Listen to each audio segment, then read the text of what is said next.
अस्सलाम वालेकुम। उम्मीद है आप लोग खैरियत से होंगे। पाकिस्तान इंटेलेक्चुअल सोसाइटी में खुशामदीद। मैं उसामा अली। आज की जो वीडियो का टॉपिक है वो बहुत ही अहम टॉपिक है। वो टॉपिक अहम इसलिए है कि इंसानी तारीख में पहली बार गवर्नमेंट लेवल पे, वो भी सुपर पावर, जो मुल्क इस दुनिया की सुपर पावर मानी जाता है, ताकत मानी जाती है, उस लेवल पर एक रिपोर्ट ऑन द रिकॉर्ड आ रही है यूएफओ के मुतल्लिक। आज से पहले तक यूएफओ फिनोमेना को डिस्कस करने वाले, यूएफओ फिनोमेना पे बात करने वाले, यूएफओ की साइटिंग्स देखने वाले यूफोलॉजिस्ट को बहुत ही ज़्यादा रिडिक्यूल किया जाता था। और जिस तरह फ्लैट अर्थर को हम रिडिक्यूल कर रहे हैं, खैर वो एक अलग डिबेट है, उसमें हम नहीं जाते कि वो सच बोलते हैं झूठ बोलते हैं। लेकिन यूफोलॉजिस्ट जो थे उनको इसी तरह रिडिक्यूल किया जा रहा था। कहीं पे आप यूट्यूब पे कोई भी नई यूएफओ साइटिंग की वीडियो लगा देते थे और उसके नीचे इंटेलेक्चुअल्स आ जाते थे और वो मुख्तलिफ तरजीहात पेश करते थे कि जैसे भाई ये वेदर बलून है, ये ड्रोन है। अगर कोई फिज़िक्स के लॉ को डिफाई करती हुई चीज़ नज़र आती थी तो वो सिंपली CGI यानी कंप्यूटर जनरेटेड इमेज कह कर जिस बेचारे ने वो एक बड़ी कैफियत के अंदर, बड़ी हैरतनाक कैफियत के अंदर वो वीडियो रिकॉर्ड की होती थी, उसका मजाक बन जाता था। वो बोलता था हाँ यार मेरे दिमाग के साथ ही कोई मसला हुआ होगा। लेकिन यूएफओ का फिनोमिना वैसे तो 1947 से शुरू हुआ है, जब 1947 में आर्नल्ड, एक जो बिजनेसमैन था, उसने पहली बार यूएफओ की साइटिंग की रिपोर्ट दी थी। लेकिन ये फिनोमेना सिर्फ 1947 का नहीं है। अगर हम एंशियंट टाइम्स में चले जाएं, इजिप्शियन पिक्टोग्राफिक हैं, 1710 की पेंटिंग्स हैं, 1600 की पेंटिंग हैं, 600 सेंचुरी पहले पेरू के हिल्स के ऊपर ह्यूमनाइड मतलब इंसान नुमा अजीब व गरीब मखलूक़ात की बहुत बड़ी फिगर्स हैं। इस तरह बेशुमार पेंटिंग्स के अंदर बेशुमार ह्यूमन की जो रिकॉर्डेड हिस्ट्री है उसमें डिस्क लाइक शेप या ह्यूमनाइड फिगर्स दिखाए गए हैं। Disc like shape, flying saucers, जिनको आज हम फ्लाइंग सॉसर्स के नाम से जानते हैं, वो चीज़ें मौजूड रही हैं। तो इससे एक बात तो पता चलती है कि यूएफओ का फिनोमेना सिर्फ 1947 के अंदर शुरू नहीं हुआ। बहुत बैकडेटेड एंशियंट चीज़ों के अंदर भी ये फिनोमेना रहा है।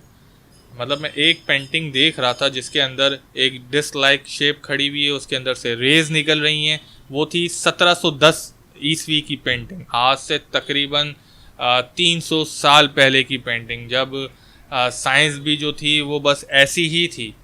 हल्के फुल्के तजर्बात ही हुआ करते थे उस ज़माने में भी। उस ज़माने में भी यूएफओ का फिनोमेना था, किसी आर्टिस्ट की क्रिएटिविटी ने उसको सेव किया हुआ था।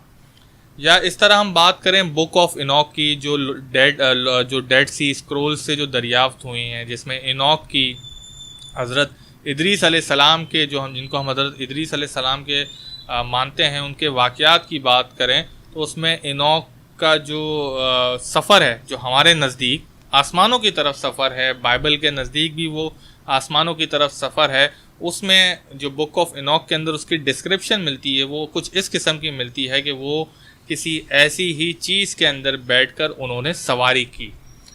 ठीक है, फ़रिश्ते हमारा तो ईमान है वो फ़रिश्ते लेके गए थे उनको आसमानों की तरफ। कुरान के अंदर इस वाक़यात का जिक्र है।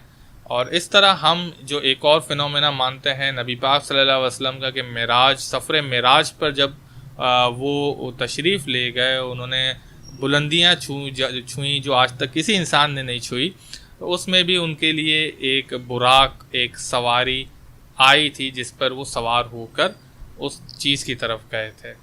इस तरह सैमोरियन तहज़ीब के अंदर भी, जो 10-15 हज़ार साल पुरानी है समोरियन तहज़ीब, उसके अंदर भी इस किस्म का फिनोमेना मिलता है, जो हवा में उड़ती हुई चीज़ें।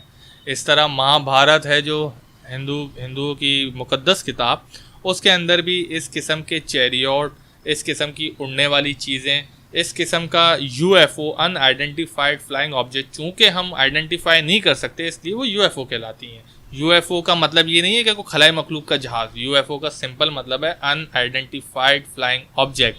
मतलब ऐसी उड़ती हुई ऑब्जेक्ट जिनको हम आइडेंटिफाई नहीं कर पाते।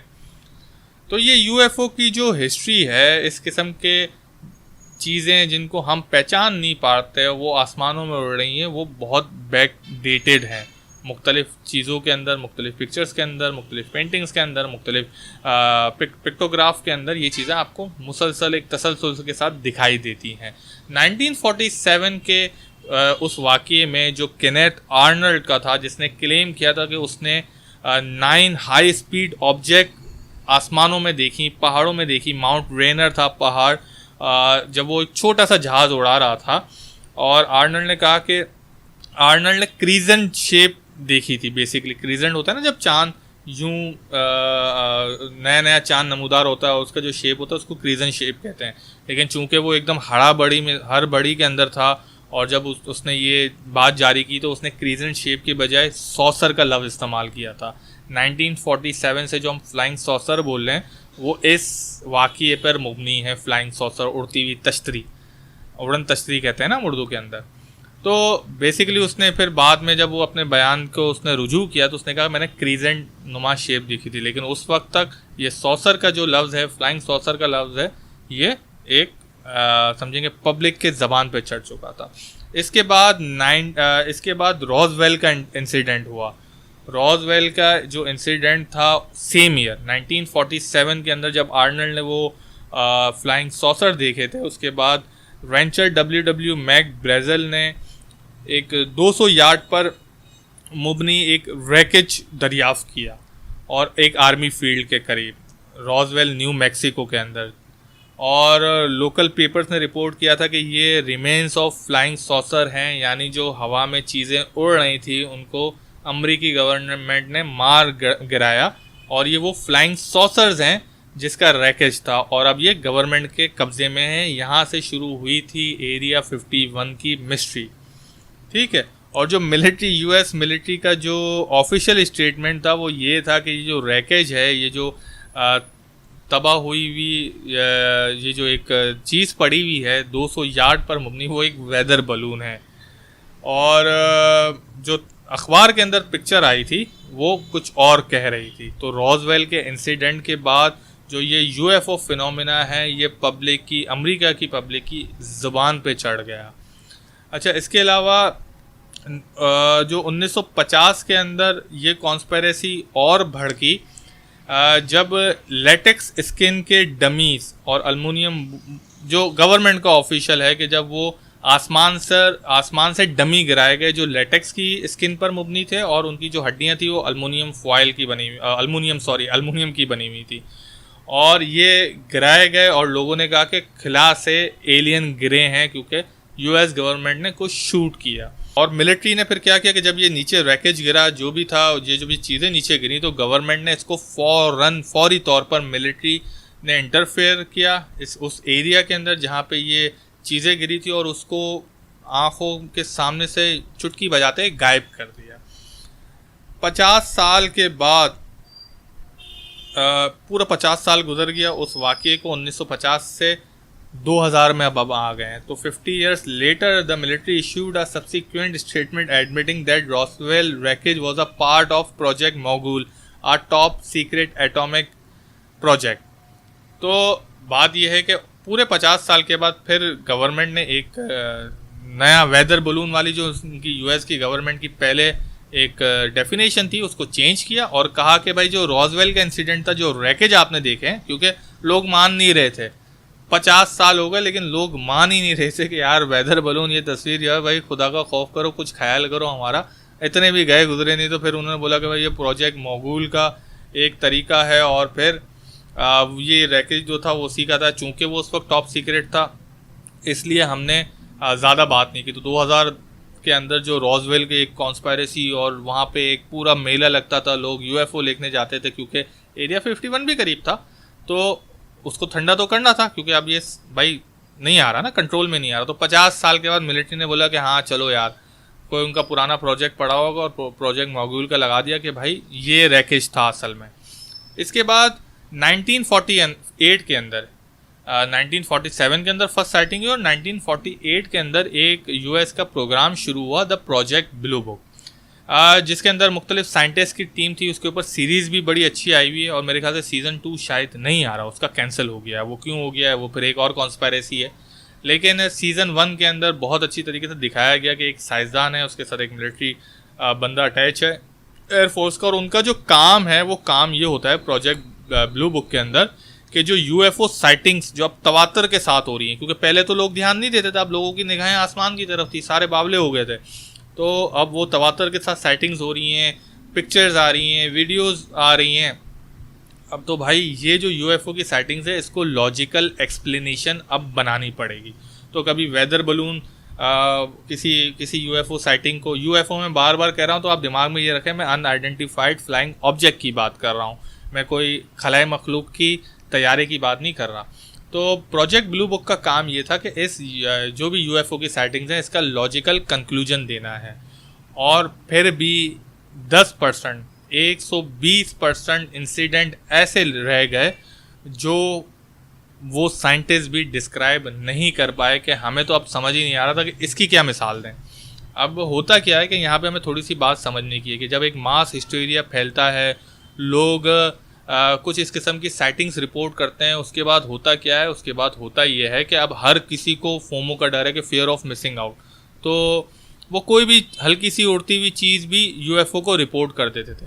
तो इसी चीज़ को कंट्रोल करने के लिए, क्योंकि अब यूएस गवर्नमेंट सीरियस हो गई थी कि यार कुछ तो है भाई, कुछ तो है, और हो सकता है क्योंकि उस वक्त कोल्ड वॉर भी चल रही थी तो उनको ये भी डर था कि कहीं चाइना या रशिया ने कोई एडवांस टेक्नोलॉजी तो नहीं बना ली, हाइपरसोनिक जेट तो नहीं बना लिए जो हमें पता नहीं, और वो इतने आगे पहुंच गए कि वो बस किसी भी वक्त हम पे तबाही मचा देंगे। तो चूंकि इसको कंट्रोल करना था तो बहुत सारी जो साइटिंग्स की रिपोर्ट आ रही थी, तो एक टीम बना दी गई कि भाई तुम बैठ के ऐसी एक्सप्लेनेशन दो हर चीज़ की लॉजिकल, के जो आवाम बावली हुई है ना उनको थोड़ा सा सुकून मिल जाए। तो अब उससे क्या हुआ, उससे जो यूएफओ साइट रिपोर्ट करने वाले लोग थे वो एक तरफ हो गए, वो छोटी तादाद में रह गए, और दूसरे जो जिनको लॉजिकल कंक्लूजन चाहिए था उन्होंने उनका मजाक उड़ाना शुरू कर दिया। तो एक सॉर्ट ऑफ कल्ट बन गया यूएफओलॉजिस्ट का कि भाई ये कल्ट है और इसको कोई यूएफओ को मानेगा तो भैंस का मुंह, उसका तो मजाक ही उड़ाना है, हंसना है उसके ऊपर और कुछ भी नहीं करना। अब जब ये चीज़ होना शुरू हो गई तो फिर चीज़ें चलती रहीं। 2011 के अंदर एक नेवी का फुटेज सामने आया, और वो नेवी का नहीं, पहले हम चलते हैं बॉब लाज़ार के ऊपर, फिर हम इस नेवी के फुटेज के ऊपर जाते हैं। तो इस दौरान एक कैरेक्टर सामने आया, और आप इस कैरेक्टर को ऐसा समझें कि ये वाहिद कैरेक्टर था जो 1990 के अंदर पहली बार मंजर आम पे आया, और जिसने बहुत बड़ा क्लेम किया कि जो इसकी जो रोगन के पॉडकास्ट है, जो रोगन और बॉब लाज़ार, लिखिएगा आप यूट्यूब पे आपको मिल जाएगी, बड़ी मज़ेदार पॉडकास्ट है। तो उसने दावा ये किया कि भाई अब मेरी जान खतरे में।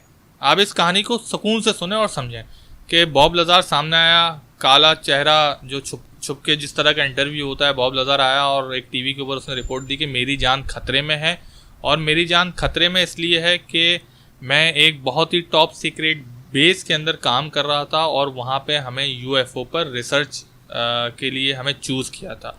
अच्छा, ये पूरी हिस्ट्री के अंदर वन ऑफ द काइंड एक ऐसा बंदा है जिसने इतना बड़ा क्लेम किया। अब मीडिया पागल हो गया। आज जब मैं बॉब लाज़ार की वो डॉक्यूमेंट्री देख रहा था तो बॉब लाज़ार अपने उस वक्त के डिसीजन को लेकर आज भी रिग्रेट करता है। अब ये क्यों हुआ, उसने मंजर आम पर आना ज़रूरी क्यों समझा, और वो रिग्रेट क्यों कर रहा है, वो वाली कहानी समझ लें। तो होता ये है कि जब भी आप किसी टॉप सीक्रेट मिशन का हिस्सा बनाए जाते हैं और टॉप सीक्रेट ऑर्गेनाइजेशन की तरफ से, तो वो सिर्फ ये नहीं देखती कि आपके पास अक्ल कितनी है, आपके पास स्ट्रेंथ कितनी है, आप उस मिशन को तकमील दे सकते हैं नहीं दे सकते, आप उस प्रोग्राम टॉप सीक्रेट प्रोग्राम का हिस्सा बन सकते हैं नहीं बन सकते, बल्कि उनको आपकी जहनी कैफियत भी बहुत ज़्यादा अजीज़ होती है। तो इस दौरान जब बॉब लाज़ार उस बेस पे काम कर रहा था तो जो बॉब लाज़ार की जो बीवी थी वो उसके साथ चीट कर रही थी। चीट करने का जो मकसद है कि वो किसी और के साथ अफेयर चला रही थी। अब चूंकि वो एक टॉप सीक्रेट प्रोग्राम के अंदर बॉब लाज़ार रिसर्च कर रहा था, और ज़ाहिरी बात है कि वो कोई बात आवाम में ना करे, तो वो उसको टॉप सीक्रेट एजेंसी उसको स्पाई कर रही थी। अब इसमें क्या हुआ कि बॉब लज़ार ने महसूस किया कि लोग उसका पीछा कर रहे हैं, लोग उसके पीछे आ रहे हैं। अब साइंटिस्ट था, MIT का पढ़ा हुआ था, उसने देखा कि भाई अच्छा मेरे फ़ोन को भी बग किया हुआ है, मेरे यहाँ तो ऑडियो की डिवाइसेस भी लगाई हुई हैं। अच्छा, इस दौरान गवर्नमेंट ने क्या किया कि गवर्नमेंट ने देखा कि यार चूंकि इसकी बीवी अब इसको छोड़ने वाली है, डिवोर्स देने वाली है, तो मेंटली तौर पर ये स्टेबल नहीं रहेगा, और इतनी खतरनाक और इतनी एडवांस टेक्नोलॉजी के साथ अगर इसको काम करवाया जाएगा, क्योंकि बॉब लज़ार के मुताबिक एक इंसिडेंट पहले हो चुका था जहाँ पे जिस चीज़ पे वो रिसर्च कर रहा था, जिस इंजन पे वो रिसर्च कर रहा था, वो इंजन को किसी ने दो साइंटिस्ट थे, उन्होंने ज़ोरदार चीज़ से खोलने की कोशिश की और एक एक्सप्लोजन हुआ और वो दोनों मर गए। अब देख रहे हैं ना, गवर्नमेंट सीक्रेट प्रोग्राम है, उनको हर चीज़ देखनी है। तो अब सीक्रेट ऑर्गेनाइजेशन जो थी, एजेंसी थी, उनको पता चला कि बॉब लज़ार की जो बीवी है वो उसको अब धोखा देने वाली है। तो उन्होंने क्या किया, उन्होंने बॉब लज़ार को छुट्टी दे दी। पहले वो हफ्ते में 1 2 3 बार जाया जाता था, एक जगह पे जाता था, उसको पिक करके उस बेस पे ले जाते थे, उसको कोई कॉल नहीं आई। साथ ही बॉब लज़ार पे नज़र रखनी शुरू कर दी। नज़र क्यों रखनी शुरू कर दी कि बॉब लज़ार कहीं इतना डेस्परेट ना हो जाए कि वो कुछ ये बातें किसी के साथ शेयर कर दे। अब बॉब लज़ार क्या महसूस कर रहा है कि यार इन्होंने मुझे बुलाना भी बंद कर दिया और मेरी जॉब भी खतरे में पड़ गई, और मैं इतनी खतरनाक चीज़ पर बात कर रहा था तो कहीं ये मुझे मार ना दें। जबकि हकीकत क्या थी, हकीकत ये थी कि बॉब लज़ार की बेगम उससे डिवोर्स लेने वाली थी, वो किसी के साथ चीट कर रही थी, तो उस पर वो मेंटली जो प्रेशर आता उसकी वजह से इसको थोड़ा सा अलग थलग कर दिया गया था, और वो कोई बेवकूफ़ी ना कर दे इस आइसोलेशन टाइम के अंदर, तो उस पर नज़र रखी जा रही थी। इस तरह ही काम करती हैं सीक्रेट ऑर्गेनाइजेशन। तो बॉब लज़ार ने अपने दोस्तों से बात की, उसके दोस्तों ने मशवरा दिया कि भाई बेस्ट वे है, जो आज भी हम देख रहे होते हैं ना, कोई कहीं पे कोई आम सा बंदा किसी जुल्म और ज़्यादती का शिकार हो और उसको अपनी मौत का खौफ हो, तो वो फ़ौरन अपनी वीडियो बना के सोशल मीडिया पे डाल देता है कि मेरी जान को ख़तरा होगा तो ये ज़िम्मेदार होंगे, और फिर वो एक बड़ी वायरल चीज़ बन जाती है। उस वक्त तो सोशल मीडिया थे नहीं, तो बॉब लज़ार के दोस्तों ने मशवरा दिया कि भाई तुम अब मीडिया के अंदर चले जाओ, क्योंकि वो 1947 से जो UFO फिनोमेना चल रहा था 1990 तक वो बहुत ज़ोर पकड़ चुका था। तो बॉब लज़ार ने पहली बार वो इंटरव्यू दोबारा आते हैं जहाँ से शुरू किया था उस टीवी को दिया, और वहाँ पे इसने ये अपने सारे क्लेम किए। उसके बाद क्या हुआ, उसके बाद जाहिर बात है सीक्रेट ऑर्गेनाइजेशन है, सारे काम सीक्रेट भी होते हैं, उन्होंने बॉब लज़ार को रिडिक्यूल करना शुरू कर दिया। लेकिन बॉब लज़ार पे मैं क्यों भरोसा करता हूँ, करेक्टर बहुत हैं through out the human history, अजीबोगरीब किस्म के। बॉब लज़ार ने जो बातें कहीं वो वक्त के साथ साथ साबित हो रही हैं। जिस तरह उसने एक एलिमेंट का जिक्र किया था जो पहले एलिमेंट चार्ट के अंदर नहीं था, मेरे ख्याल से एलिमेंट 26, अब वो मौजूद है, अब वो डिस्कवर हो चुका है। उसने पहले बता दिया था कि ये एलिमेंट हमने डिस्कवर कर लिया, अब ये आने वाला है। इस तरह बॉब लज़ार ने UFO की बात की थी, वो उनके गवर्नमेंट के टॉप सीक्रेट प्रोग्राम का हिस्सा थी, और जिस तरह की उसने क्रिएटिविटी उस ज़माने में दिखाई थी 1990s के अंदर, जब टेक्नोलॉजी ने इतनी तरक्की नहीं की थी, वो बातें आहिस्ता आहिस्ता वक्त के साथ सेंस बना रही है। अच्छा, बॉब लज़ार पे भरोसा करने की दूसरी वजह यह है कि उसने इस सारे फिनोमेना से इतनी शोहरत मिलने के बावजूद कभी प्रॉफिट नहीं लिया। देखिए यहाँ पे इस बात को समझें, एलेक्स जोन्स भी है, सही इन्फोवार्स चला रहा है और वो बहुत सारा पैसा कमा रहा है उससे, वो प्रॉफिट कर रहा है, तो इसी की वजह से उसके पास जो भी कॉन्स्पायरेसी आती है वो अल्लम गल्लम फेंक देता है, उसको परवाह नहीं है, उसको पता है बस लोगों को चस्का लगना चाहिए और मज़ा आना चाहिए। हालांकि उसके पीछे भी एक पूरी वजह है, कहानी एलेक्स जोन्स पे फिर कभी बात करेंगे। लेकिन बॉब लज़ार ने कभी प्रॉफिट नहीं किया। बॉब लज़ार चाहता तो वो अपनी स्टोरी फिल्म को बेच सकता था, बॉब लज़ार चाहता तो वो 1990 से डॉक्यूमेंट्रीज बना सकता था। डॉक्यूमेंट्री जेरेमी कॉर्बेल ने बनाई है 2019-2020 के अंदर, वो रिलीज़ हुई है, वो देखिएगा, बड़ी ज़बरदस्त है। बॉब लज़ार चाहता तो अपने मर्च बेच सकता था, बॉब लज़ार चाहता अपना ब्लॉग बना लेता, अपना चैनल बना लेता, अपनी कम्युनिटी बना लेता, सेमिनार करता, और इस क्लेम के साथ वो बहुत सारा पैसा कमा सकता था, क्योंकि दुनिया के अंदर बेवकूफ़ों की कमी नहीं है। लेकिन बॉब लज़ार ने ये काम नहीं किए। वो बल्कि जब जो रोगन के साथ उसकी पॉडकास्ट हो रही थी तो वो रिग्रेट कर रहा था कि मेरे अंदर के खौफ ने, जो मुझे उस वक्त समझ नहीं आया और मैं समझा कि मुझे जान का खौफ लाहक हो गया है, मैंने वो गलती कर दी जिसकी वजह से मैं एक बहुत बड़ी अपॉर्चुनिटी से मिस कर दी मैंने वो अपॉर्चुनिटी। तो बॉब लज़ार अभी तक उस रिग्रेट के अंदर मौजूद है। इन सारी चीज़ों को देखते हुए बॉब लज़ार की कहानी पर भरोसा करने का दिल चाहता है।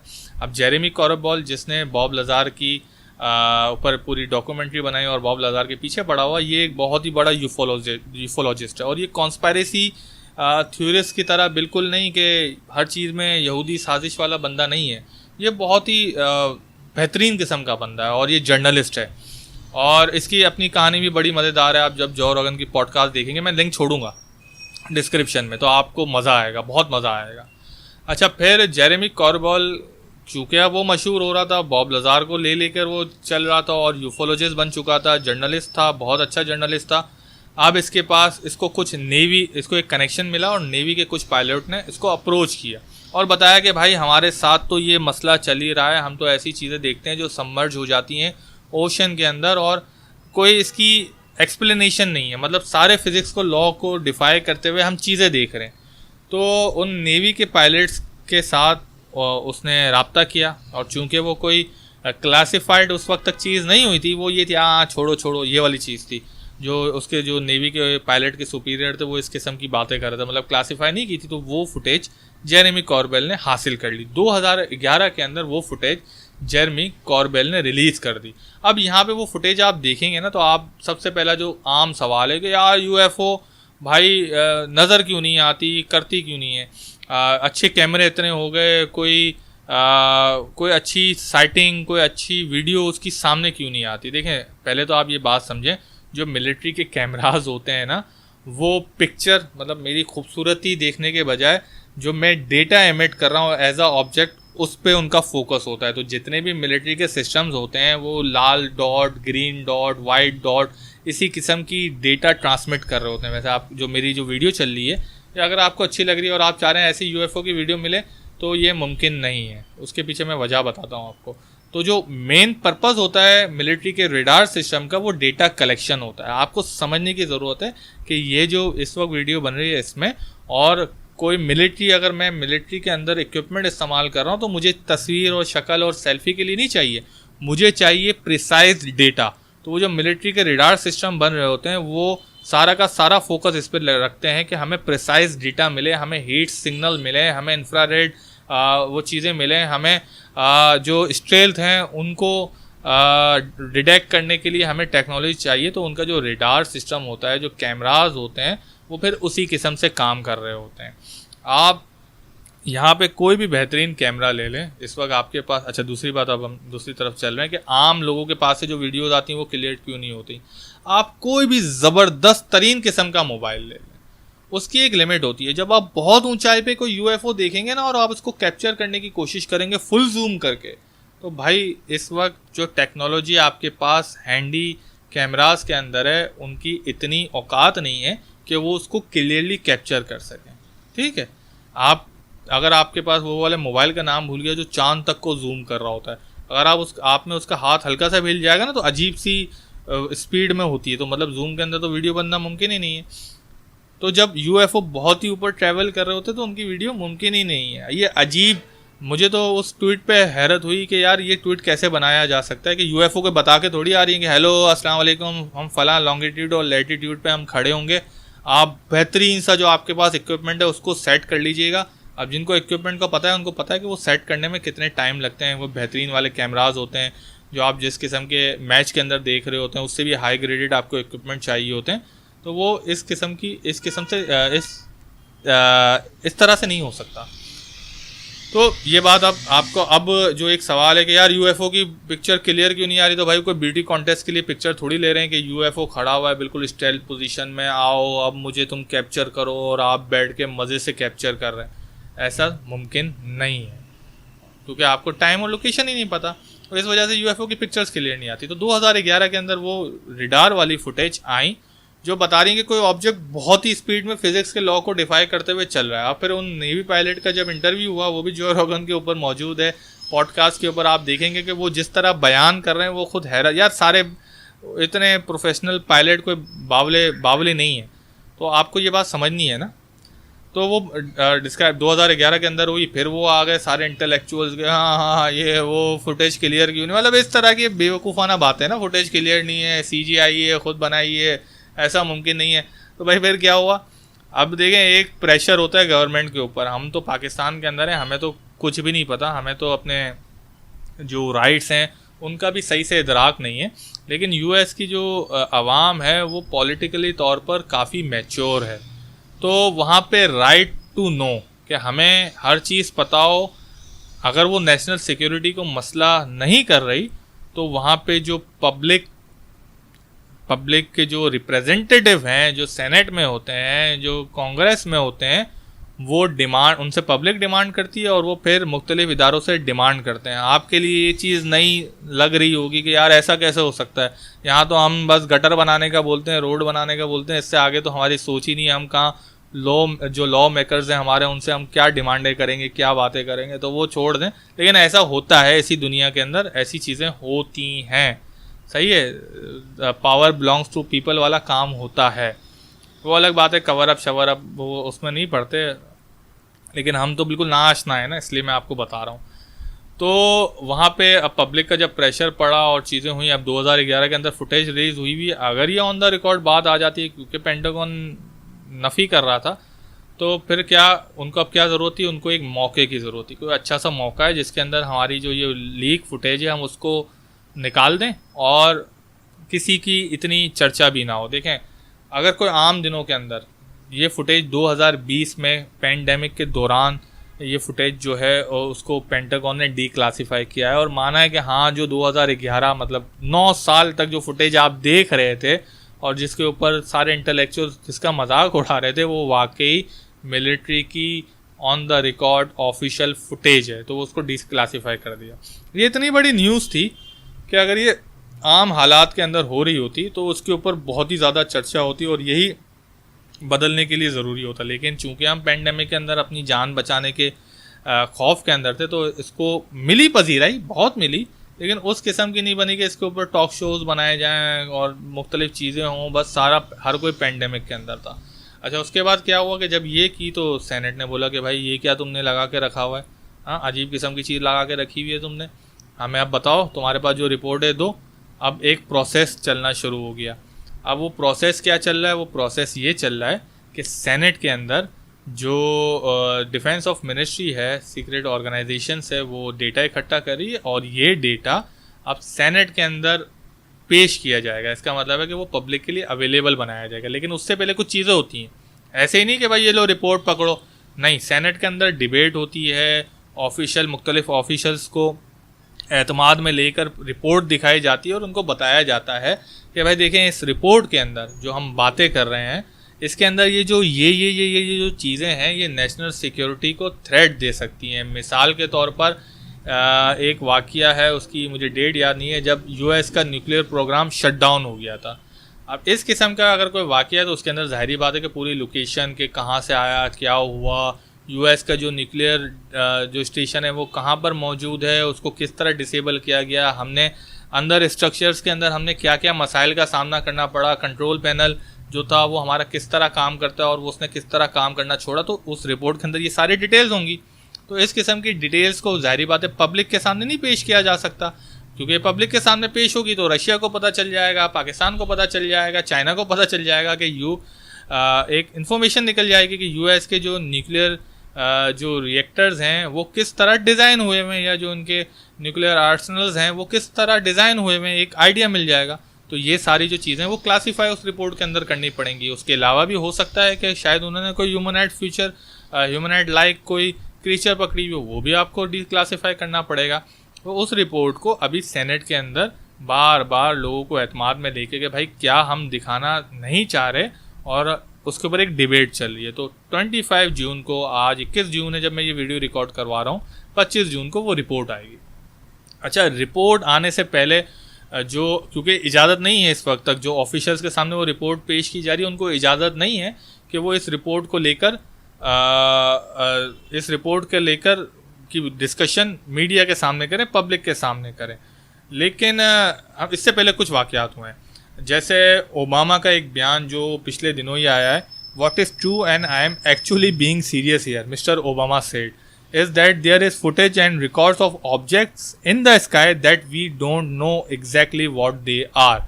ये सुपर पावर के एक्स प्रेसिडेंट का बयान है। वो कह रहा है कि भाई मैं कह रहा हूँ, सच कह रहा हूँ और मैं बिल्कुल सीरियस हूँ कि हमारे पास फुटेज हैं, हमारे पास रिकॉर्ड्स हैं ऐसी ऑब्जेक्ट्स की जो आसमानों में उड़ रही हैं और हमें पता ही नहीं है वो क्या है। देखें, अगर पाकिस्तान की एयर स्पेस की कोई एयर स्पेस को कोई चीज़ अगर उसका जो मदार है पाकिस्तान का वो ब्रीच करती है, एयर स्पेस को ब्रीच करती है, तो जाहिर बात है नेशनल सिक्योरिटी का मसला है। और इस किस्म की अगर डिटेल रिपोर्ट बनाई जाएगी तो वो नेशनल सिक्योरिटी का मसला है। जाहिर बात है ये तो नहीं बताएंगे ना कहाँ कहाँ पे हमारे F-16 पोजीशन पे खड़े थे, उन्होंने UFO का पीछा किया, ये बातें हम नहीं बताएंगे, समझ रहे हैं आप। तो इस तरह US ने भी बहुत सारी चीज़ें इस तरह कवर अप की थी। लेकिन आप US का सुपर पावर का जो प्रेसिडेंट है ओबामा साहब, वो कह रहे हैं कि भाई हैं, मैं बोल रहा हूँ हैं, सीरियस लो बोल रहा हूँ, बता रहा हूँ हैं, मेरे इल्म में था और ये हमें पता नहीं है कि है क्या। इसी तरह जो कुछ ऑफिशियल्स हैं नेवी पायलट्स के जो अनसेटल्ड साइटिंग्स हैं, मिसाल के तौर पर मैं ये पढ़ रहा हूँ, अभी सामने आया कि navy pilot were often unsettled by the sightings in encounter strange objects. One of them, like a spinning top moving against wind, appeared almost daily from summer of 2014 to March 2015.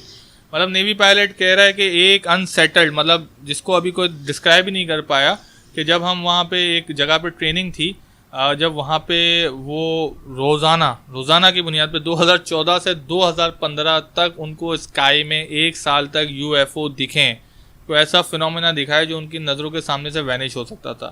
सही है, 2014 के अंदर सुपर हॉर्नेट जो plane है उसके pilot बिल्कुल टकराने वाला था उसके साथ। ये प्रोजेक्ट ब्लू बुक के अंदर ये वाला, मेरे ख्याल से जो सीरीज़ है इसके अंदर शायद ये वाला वाक़या इस किस्म का दिखाया गया है, और बस वो ऑफिशियल मिसहैप रिपोर्ट फाइल कर दी गई थी। तो इस तरह के बहुत सारे अनआंसर्ड क्वेश्चन है। अच्छा, अब हम चलते हैं कि ये रिपोर्ट अगर जारी हो गई तो जिस तरह मैंने कहा कि एक चेंज तो आ गया, चेंज क्या होगा? देखें, लेट्स से कि सीनेट जारी करता है कि हाँ इस किस्म के ऑब्जेक्ट्स हैं, लेकिन हमें पता नहीं है क्या है, जिस तरह ऑफिशियल्स के बयान दिए हैं कि हमें पता ही नहीं है क्या है। अब क्या होगा? अब दुनिया को एक नया परसेप्शन सोचने को मिलेगा और उनको ये समझ आएगा, चूँकि अब ये कंफर्म हो गया है कि ना ये कोई दूसरी सुपर पावर का है, ना चाइना का है, ना रशिया का है, ना USA का है, ना पाकिस्तान का है, ना इंडिया का है, ना नॉर्थ कोरिया का है।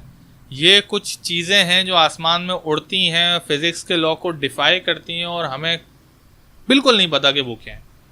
जब ये चीज़ सामने आएगी तो अब आपकी ह्यूमन काइंड को, ह्यूमन रेस को एक नया परसेप्शन मिलेगा कि there is something we don't know of. ऐसा कुछ है जो हमारी नज़रों से छुपा हुआ है, ऐसा कुछ है, ऐसी कोई कॉन्शियस वाली मखलूक है जो हमें पता नहीं, क्योंकि इंसानों के बस के काम नहीं है।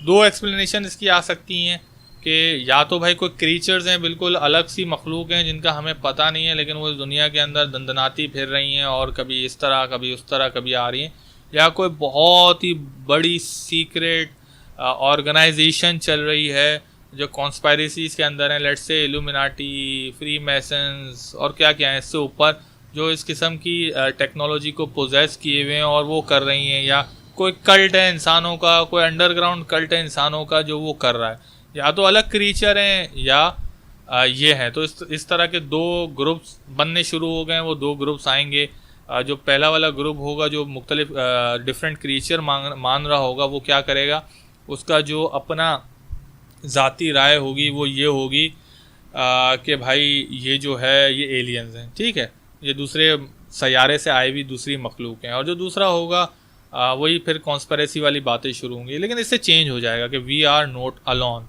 हम अकेले नहीं हैं। या तो हमारे साथ इंसान ही हैं जिनको बहुत ज़्यादा टेक्नोलॉजिकल रेवोल्यूशन जिन्होंने हासिल कर लिया है, जो इलॉन मस्क से भी आगे चले गए हैं, जो टेक्नोलॉजी के अंदर सारी इलॉन को मार्स पहुंचना है तो भाई उसका एक मोटिवेशन लेवल गिर जाएगा, क्यों कर रहा है बेवकूफ़, ये देखो ना UFO हैं उड़ रहे हैं आसमान में, इसी के पीछे लगो। या फिर जो दूसरा होगा जो मैंने आपको बताया कि कोई सीक्रेट ऑर्गेनाइजेशन चल रही है। लेकिन बात यहाँ तक नहीं रुकेगी। देखें 1947 से जो ऑन द रिकॉर्ड ऑफिशियल चीज़ें होना शुरू हुई और आज हम 2020 के अंदर बैठकर जो आज से 2-3 साल पहले तक जिन चीज़ों पे हंसा जाता था उसको ऑन द रिकॉर्ड ऑफिशियली बात कर रहे हैं, तो बात यहाँ तक नहीं रहनी। अब इस बात को भी समझें कि मैंने हु आर दे वाली वीडियो के अंदर आपको बताया था कि मुख्तलिफ चीज़ें किस तरह काम कर रही होती हैं। बहुत हद तक मुमकिन है कि कोई सीक्रेट ऑर्गेनाइजेशन चल रही हो और वो अब चाह रही हो कि इस फिनोमिना को वाइडली स्प्रेड किया जाए, लोगों को तैयार किया जाए आने वाले वक्तों के लिए, और उसने किसी तरह ये सेनेट के अंदर ये रिपोर्ट पेश करवा के पब्लिक के सामने ला के पब्लिक के दिमाग के साथ खेल कर उनको किसी चीज़ के लिए तैयार करवाना हो जो मेरे जो हु आर दे एलियन वाली, सॉरी हु आर दे के बाद एक और एलियन वाली एलियंस आर कमिंग वाली वीडियो, उसको भी देखें, मैं दोनों के लिंक डिस्क्रिप्शन में छोड़ दूंगा। तो वो वाला फिनोमेना चल रहा हो कि अब शयातीन मुजस्सिम शक्ल के अंदर आना शुरू हो जाएंगे। अब जब ये आएंगे तो जाहिर बात है कि यहाँ पे वही कनेक्शन बन रहा है जो मैं बनाता हूँ कि आपकी हिस्ट्री के अंदर जा रहे होंगे या आपके हिस्ट्री के अंदर जाके आपको बता रहे होंगे कि हम तो पहले से ही मौजूद थे। ठीक है, जिस तरह यजीदी कल्चर के अंदर वो मोर है, जो हम तो शायद हमारे जो इसराइली रिवायत से हम कॉपी करते हैं कि शैतान मोर की शक्ल में जन्नत में दाखिल हुआ था आदम को भड़काने के लिए। यजीदी जो हैं ये मुसलमान नहीं है, मुसलमानों की तरह दिखने वाले हैं, जो मोर को एक खुदा की तौहीद पे यकीन रखते हैं और मोर को उसका सिपह सालार मानते हैं, जो हमारे नज़दीक हज़रत जिब्रील अलैहिस्सलाम है, लेकिन चूँकि वो मोर है तो हम उसको इब्लीस समझ रहे हैं, शैतान की पूजा करने वाले। तो इस किस्म की चीज़ें अब आने वाली हैं। अब हमें क्या तैयार करना है? देखें, हमें बहैसियत मुसलमान हमें दो चीज़ों पर ईमानुल बिल गैब है, जो जिन चीज़ों को हम देखे बगैर ईमान लाएं उन पे तो हमें बिल्कुल अपना फोकस रखना ही रखना है कि हाँ है, अल्लाह ताला ने बोला जिन है तो जिन है। और जिन का मतलब ये नहीं कि कोई जिन एक मखलूक नहीं, जिन के अंदर मुख्तलिफ मखलूक़ात हैं, मुख्तलिफ टाइप्स हैं, मखलूक़ात ना समझें, टाइप्स हैं। और नबी पाक सल्लल्लाहु अलैहि वसल्लम ने 3 बताई हैं, एक आने जाने वाले, एक समंदर की गहराइयों में रहने वाले, और सबसे ज़्यादा जो UFO के जो साइटिंग्स के on the record, military record के ऊपर जो साइटिंग्स हुई हैं वो समंदर के अंदर सबमर्ज होने वाली हुई हैं। और यहाँ पे हमें ये बात समझने की ज़रूरत है कि शैतान का तख्त भी समंदर के ऊपर है।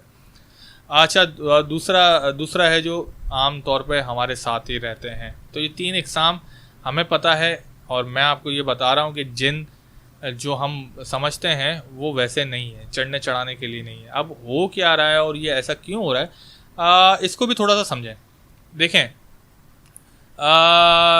जो जिन जो है मखलूक, एज अ मखलूक, उसके पास एक चीज़ की कमी है जो इंसानों के पास है। और आपको बहुत सारे आप रिलेट कर सकेंगे बहुत सारी अहादीस के साथ, बहुत सारे वाक़यात के साथ। मिसाल के तौर पर जिनके मुसलमान का जो एक मिथ है, मुसलमान का बच्चा जब हिफ्ज़ कर रहा होता है तो उसके साथ जिन का बच्चा होता है, क्योंकि वो उसके बगैर हिफ्ज़ नहीं कर सकता। तो जिन के अंदर जो एज अ क्रिएशन कमी है, अब हम यहाँ पे दूसरी तरफ निकल जाएंगे, लेकिन मैं थोड़ा सा एक्सप्लेन कर दूँ, वो है कल्ब की। कल्ब समझें कि दिल समझ लें या चाह समझ लें।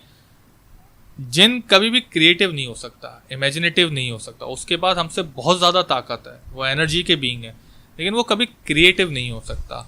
और यही वजह है कि वो हमसे हसद करते हैं। हम वैसे ये मैं सोल अपनी जो YVR ईयर वाली मैं वीडियो का जो मैं तैयारी कर रहा हूँ उसके अंदर मैं आपको इसका कंप्लीट जिक्र करूँगा, लेकिन आप अभी यहाँ तक ये समझें कि इंसान के बच्चे को मिट्टी और पानी दे के बिठा दिया जाए तो वो कुछ ना कुछ तख्लीक कर लेता है, जबकि जिनके बच्चे के पास वो सलाहियत नहीं होती, क्योंकि वो lack of creativity, lack of problem solving, it lack on let's say के imagination, it lacks on many things. ठीक है, जो हमारे अंदर जिस किस्म की सलाहियतें मौजूद हैं, प्रॉब्लम सॉल्विंग, क्रिएटिविटी, इमेजिनेटिव हैं, हम बड़ी भाई बैठ के पता नहीं क्या क्या सोच लेते हैं, ये जिन्नात के अंदर ये चीज़ें नहीं होती।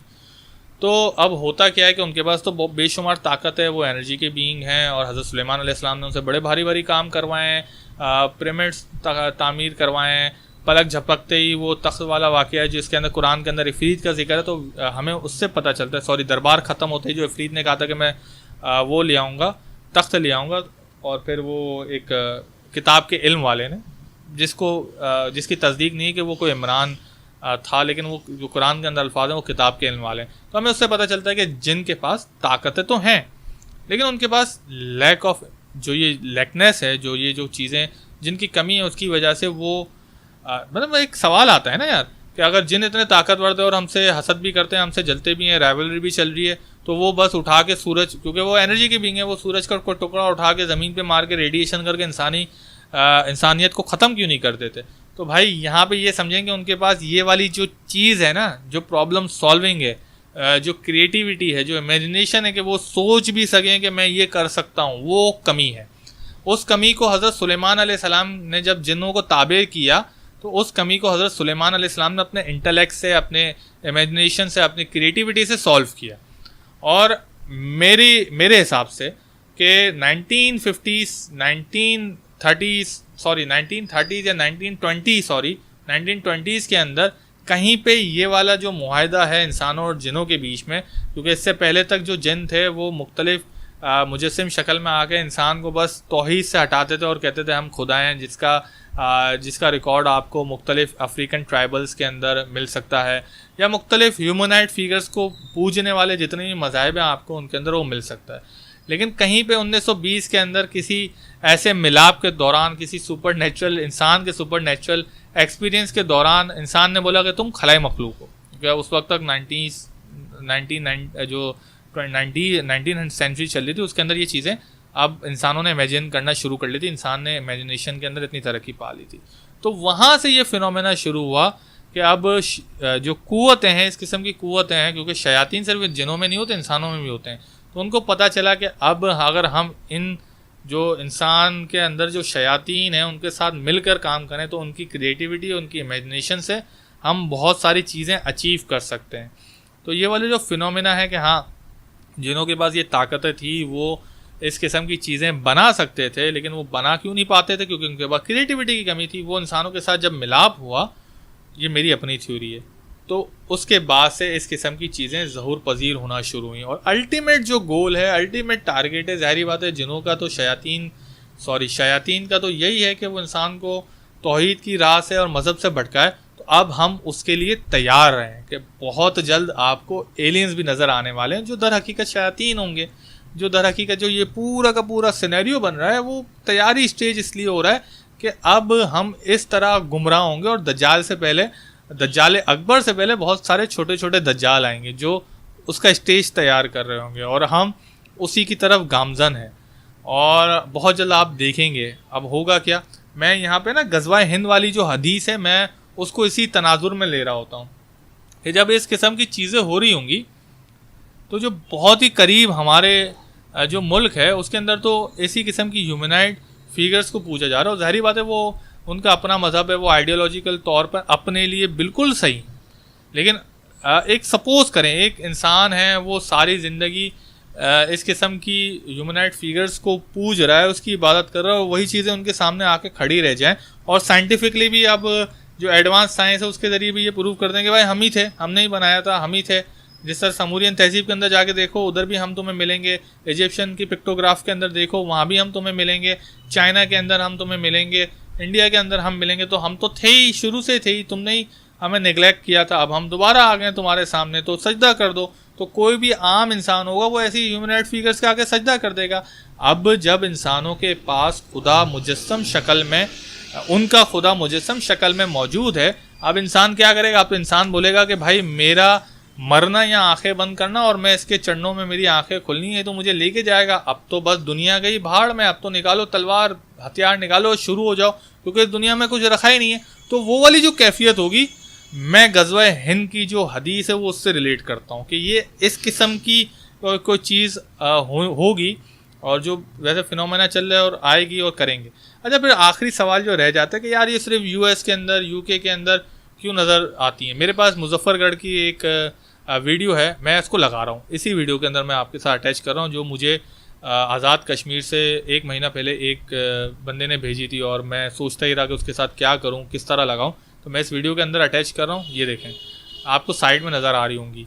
तो ये वीडियो पाकिस्तान के अंदर फिनोमेना इस किस्म के नज़र आते हैं, लेकिन होता क्या है, देखें PIA के पायलट को जो नज़र आया उसने वीडियो भी बनाई, नहीं है वो कोई लीनियर क्लाउड। कर लें डेटा मैच, कोई लीनियर क्लाउड नहीं है, कोई ISS का जो इंटरनेशनल स्पेस स्टेशन है वो भी नहीं है, और वो कोई सूरज भी नहीं है, वो कोई सैटेलाइट भी नहीं है। उसको ज़रा गौर से देखें, और जिस तरह पायलट जो होता है वो सारी ज़िंदगी हवा में उड़ रहा होता है, और एक नहीं बहुत सारे पायलट, और भी पीछे बैकग्राउंड में वॉइस भी आ रही है, नहीं है वो। अब हुआ क्या कि जब उसने इस किस्म की वीडियो बनाई, वायरल हो गई, तो जाहिर बात है एक नेचुरल जो न्यूज़ लेने वाले लोग होते हैं उन्होंने तांता मान लिया कि भाई बताओ, नहीं बताओ भाई, हमें भी बताओ, हमें भी बताओ। अब ये वाली सिचुएशन हर किसी इंसान के बस में हैंडल करना नहीं होती। लोग बावले हो जाते हैं, मीडिया को देखकर शॉक हो जाते हैं, शट हो जाते हैं, बिल्कुल बंद हो जाते हैं, यार सुसाइडल थॉट्स भी आ जाते हैं कि क्या मुसीबत बना दी है। अब यही कुछ जो है वो पायलट के साथ हुआ। अब जब पायलट के साथ ये हुआ तो उसने बोला कि नहीं भाई, मैं ये प्रेशर हैंडल करने के काबिल ही नहीं हूँ, और उसने वो एक किस्म के बात ख़त्म कर दी। तो इन सारी चीज़ों को देखें ना, आपको अगर किसी चीज़ पे अनबायस अपना ओपिनियन देना है तो आपको इन सारी चीज़ों का पता होना ज़रूरी है। तो उम्मीद करता हूँ कि ये वीडियो मैंने बहुत ज़्यादा डिटेल में इसीलिए बनाई कि यार हम चीज़ें समझ सकें। मैं बहुत सारे इधर उधर जंप मेरी लग रही थी, कनेक्शंस बन रहे थे, लेकिन वो मैंने छोड़ी हैं और इंशाल्लाह आपको ये वीडियो पसंद आई होगी। तो उम्मीद करता हूँ फिर मुलाकात होगी। अपना ख्याल रखिएगा। अल्लाह हाफ़िज़।